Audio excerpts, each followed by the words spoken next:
So this is the work area, and anything placed inside the work area will become an object. There's 4 ways you can add an object to a Smart Notebook file. One way is by drawing using the pen tool.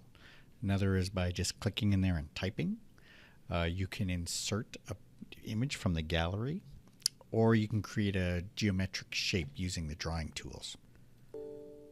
So just clicking in here and typing will automatically start text, but if I wanted to insert text, I would click here, and then that brings up this context menu where I can set all the things that I would normally set when using text, like bolding, underlining, whether I want it to be a bulleted list, the font color, and all sorts of things like that. So if I just click in here and start typing, I've got it all here. Once I've typed it, if I haven't changed this stuff first, I can highlight it and then do any of the changes that I would need to do there. If I want to delete it, I can hit this and delete.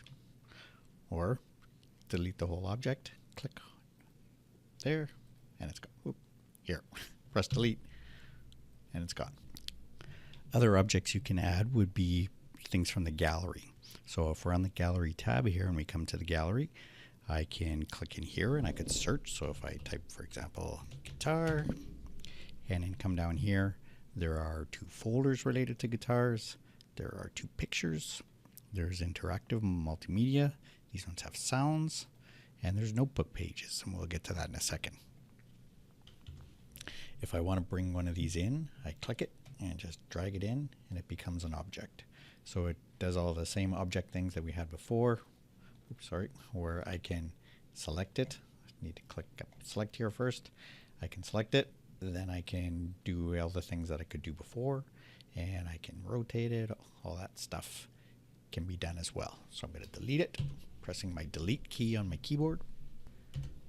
And I can also search, or just browse. So I can click here, the Gallery Essentials, hit the little plus. Here's the different categories. I can go through and just kind of look around and see if there's anything that I would be interested in. You can see these numbers are getting smaller as we come down here. So I want to have, say, for example, pictures. So here is a X squared label. And I'm going to press my delete key and delete it. If you don't see all of the galleries here, and if you search and don't find anything, that's because you probably don't have the Gallery Essentials installed. So you can do that through the Software Center. There's a video on the technology blog that will show you how to do that. So when we do look down here, you can see there are different types. So pictures are basically objects such as graphics or photographs. You just drag them in there. Interactive multimedia, that would be things like video, sound, things with any kind of rich media. There could also be 3D objects in there as well. Notebook files and pages. So if I click that, notebook pages, these thumbnails here, they always have a folded edge in the top right corner. And Smart Notebook files have a coil binding on the left side of them. So we just take one of these and drag it in. It will become part of your presentation. And then the last one is backgrounds and themes. And they just provide a consistent style to your notebook pages. They have a folded up edge in the bottom right corner and are always inserted behind objects, so it won't go over top of an object. And everything else has labels too. So for example, if you go into here, the interactive stuff, if it's got interactivity, that's the F for flash. Things like, so if I come back up and do my guitar search again, if it has one of these, that means that it's got sound. If it got like film strips on the top and the bottom, that means it's a video. So you can identify what type of things you're looking at. You can also capture images by clicking the screen capture button up here that looks like a camera. So I hover over it, I see screen capture, I click it, and then I get this little box. So there's 4 different ways you can capture. If I click this one, it'll capture an area, so I'd have to draw a rectangle around it. I could capture a window, so if I had a certain window open, I would click that and it would capture that window. Screen would just capture the entire screen, or freehand is I could just kind of draw around something and capture it. So as soon as I capture something, it will appear in my notebook page. So if I click this one, for example, and then just draw around here, that now becomes part of my notebook presentation. I'm going to close this, click this, and delete that as well. So when arranging objects, there's things that we can do to help us align them. So if you click up on View and go down to Alignment, these are some of the things that you can do. So the first one is to show guide for active objects.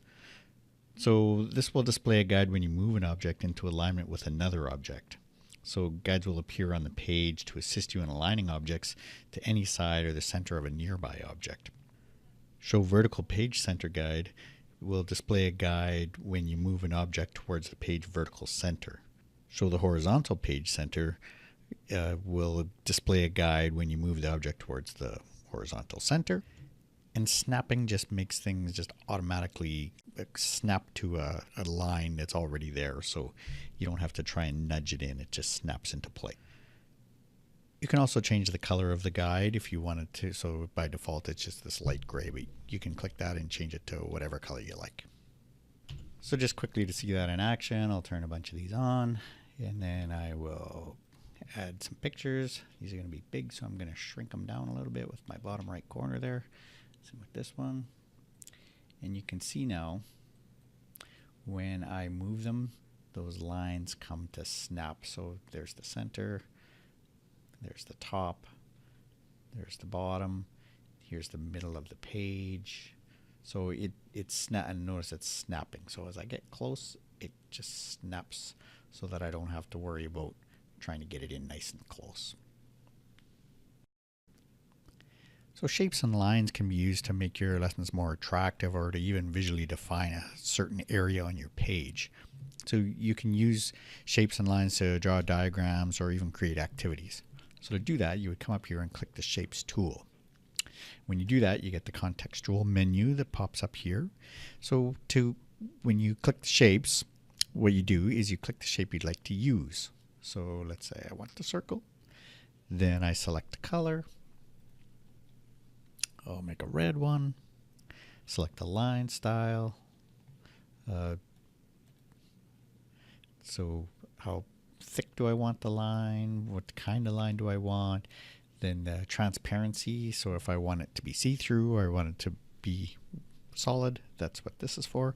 And then I have my crosshairs here, and I just click and draw. So there is a circle. Click on my select tool again, and now I can move it around. If I double click it, I can add text to it too as well if I'd like to do that, to make a label for it. I can also draw a line. So if I do want to delete this object now, I have to click away because it was blinking for text in there. Then I can select here and press delete, or I can just click delete key on my keyboard. If I want to create a line, I click here. I have the same thing. I set whatever I'd like to do with the line. I'm just going to keep it like this, and you just draw your line. So when you do that, I now have a line, and I'm going to come back to the select here. Then I'm going to click it. Now if I go into a corner, it will only move the one corner. If I hold down my shift while I'm moving it, it will snap into 45-degree areas here. Once I've created it, if I want to change anything about this line, that's when I would come over to the Properties tab over here. And this is all the things that I can change about the line. So I can change its thickness. I can change its style. The start, if maybe I want an arrow or a box on the end of it. And then the end, so one side or the other. I can also change its color. So if I delete this one and go back to an object, let's make another circle. So once I have the circle created and selected, I could also change the fill effects. So right now there's no fill. I could come in here, say I want it to be a certain color, a certain gradient, so it'll go from one color to the next color, a pattern, if I wanted something like that, or an image. I could browse for an image on my computer and that image would go into the circle. Similarly with text, I can click here, double click in here, click in here, and type smart. Then if my Properties tab here, I can do all of this after. Then when I select it, I can come over here and I have the text style, and I can change all the text style things that I might have wanted to change that I didn't set before I started typing.